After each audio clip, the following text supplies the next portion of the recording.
Okay. So Alma was the first one to reach out. I got reached out to this weekend by Alma and Will, and both of them were looking for growth as a human being. Okay. So I kind of looked at how do you grow? Like, how do you truly grow and figure out what, in essence, your purpose in life is? Make sense? Because Gary Keller asked this question. I think it's a great question, but whose life are you living and how do you know?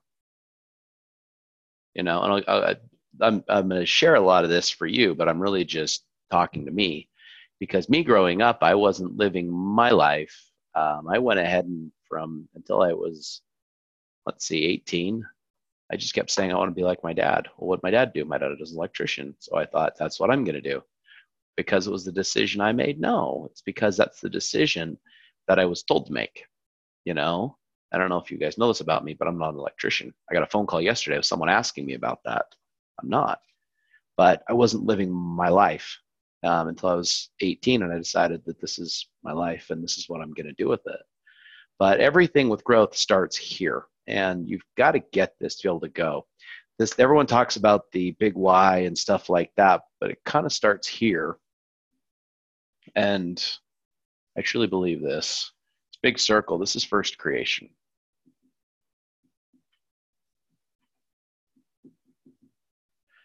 Okay, first creation. And this is your thoughts, this is your spirit, this is how you think, this is your ideas, this is your beliefs, this is what you see, this is whatever your mind can conceive, this is first creation. Okay?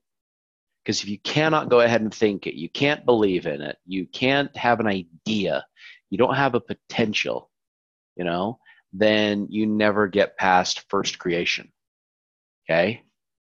A lot of the things we talk about here at Cyberbacker, it is what just is a belief that I had and some ideas I had.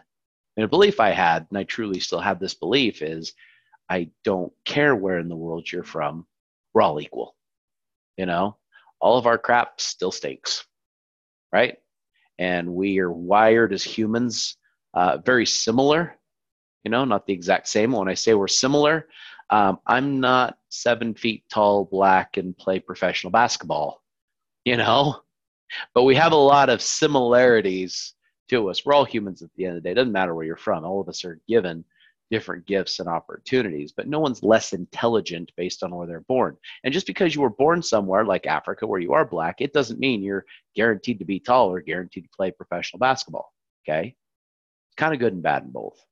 So that's my belief, is I just truly at the end of the day believe that we're all equal, regardless of what higher power or God or whatever you believe in. I believe that all of the major religions out there believe we all kind of came from the same place, right? So anyway, I believe that. I believe that. This all happens on the inside. Okay? So how do you get here? Everything that happens on the inside, you've got to create for yourself. And the way that you do that is you kind of have to take the stuff away, okay? Because the stuff will cloud your judgment. And it's the stuff that gets us through it. For a long time, we heard it was be, then do, then you have. But what I learned about have is have can be taken away, right? So it's not be, do, have, it's be, do, achieve. And that kind of goes back to here to who you are being, okay?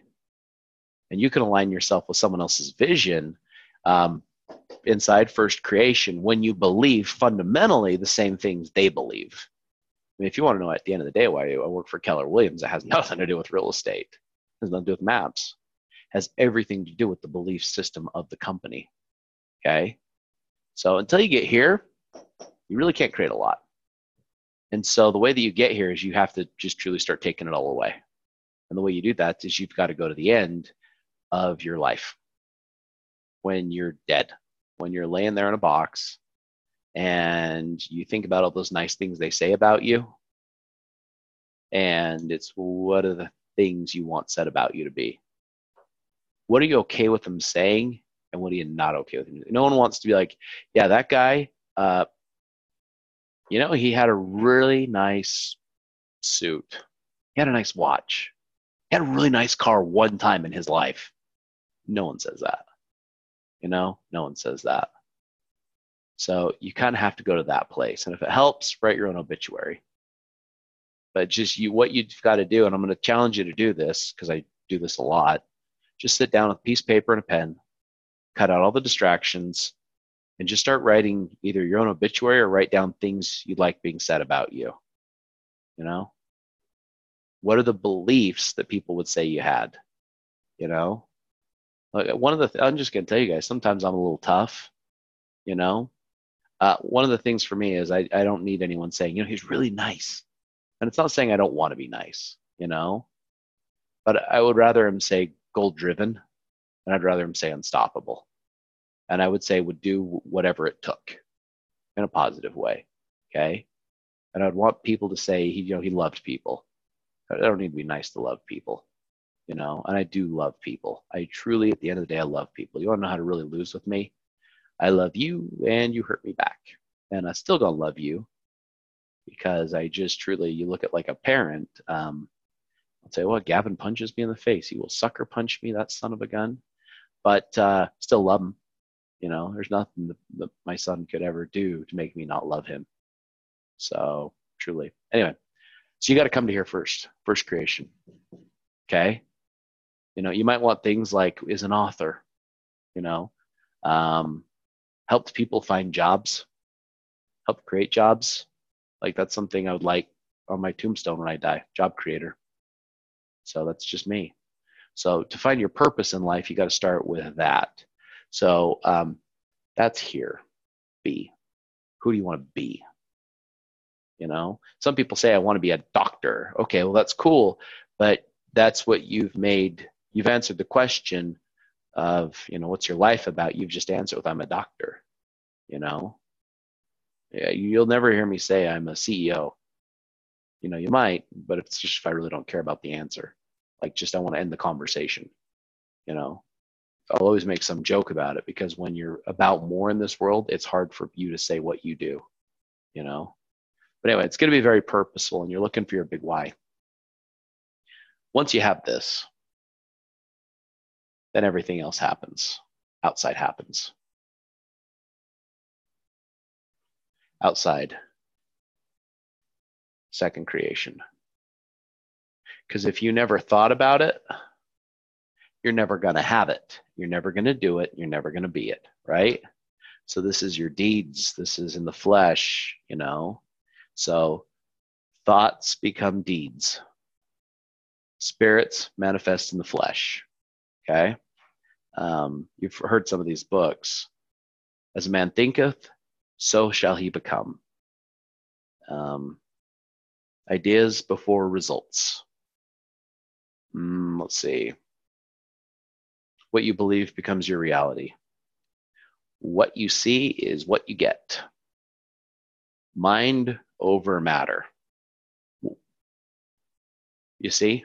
And some of these phrases you might have heard before. Okay? All starts with here. So here's what you want to do. And in fact, it's kind of this. If someone asks, what's the matter? Because this is matter, physical form, it's really what's the mind? Right? So, in fact, if you want your matter to matter, you must mind your mind. Matter's physical form. So this can be spiritual. Some people's first creation is originally their creation and it's spiritual and they're all about God in their life. Good for them.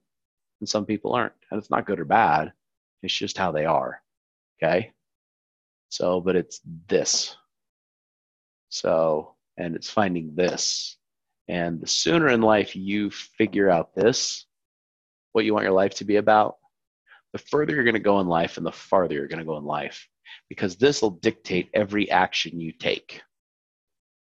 When you identify that one thing that's most important to you and you get fixed on it, that'll determine everything you do. That'll determine how you live your life. That'll determine actions that you take. That'll determine the level of sacrifice you're willing to commit to. That's it. I would do this for free even if I wasn't getting paid. You know? It's not saying you're not going to get paid, but it's when you commit yourself to something greater, when you commit yourself to an idea. That's first creation. That's where it starts. And by the way, if you can answer this quick, it's probably just an exercise for you, because you'll be kind of asking yourself this throughout your life until you find it. And how do you know if you found it? 30 days later. Do you remember it? Okay. 60 days later. Do you remember it? See, because if something's important, you remember it. When you ask someone, what's your mission statement? What's your vision statement? What are you all about? And like, got it written down in a drawer in my desk. But you can't answer it. It doesn't matter. It's not that important. You know, it's not a priority. But when you become like borderline obsessed, you know, I mean, truthfully, as things grow, I'm an obsessive person. I just have that about me. You never have to, I never wonder what my goals are. I never wonder what my goals are. Did I before? Absolutely, all the time. I kept asking myself, what do I want? What do I want? Yeah, I kept asking myself until I found it and I got it. You know? Now, anyway, so let's go to there's a religious thing and believing in a higher power, but at the same time, you've got to go ahead and go here for a second. This helps me, might help you, might bother you, and that's okay. You got to go a little atheist here. But what if this life is all there is and there's nothing else, truthfully? Because if that's the case, would that change the way you live your life today? Okay. Now, if it would put you on a path of self-destruction, I don't recommend you do that. If you say, really? Like an atheist? Pfft, I'm going to be a mass murderer, baby. You know, don't do that. So you're going to put yourself on a path that just doesn't make you feel good. Maybe it does. I don't know. But when you go ahead and you say, if this is all there is, then that forces you to make the most out of this life. You know? So you kind of live your life like you're going to die tomorrow, and this is all you have. And there's no afterlife. I truly believe, though, we came from somewhere and we're going somewhere. But when you put that piece together right there, when you put that together for yourself, that's when the magic happens. That's when the magic happens. Also, the reason you do this is because magic happens in the extremes. Okay? Magic happens in the extremes. So I joke around about, you guys have heard me lately saying a lot about no one's proud in saying that their easiest accomplishment is the one they're the most proud of, right? I mean, no one does that. People go ahead and the things they had to work for, the things they had to fight for, that's what they're proud of. That's what they're excited about. You know, the effort they had to give. So that's kind of usually an extreme, you know? And it's not too much of an extreme. I'm going to erase this. First creation, second creation.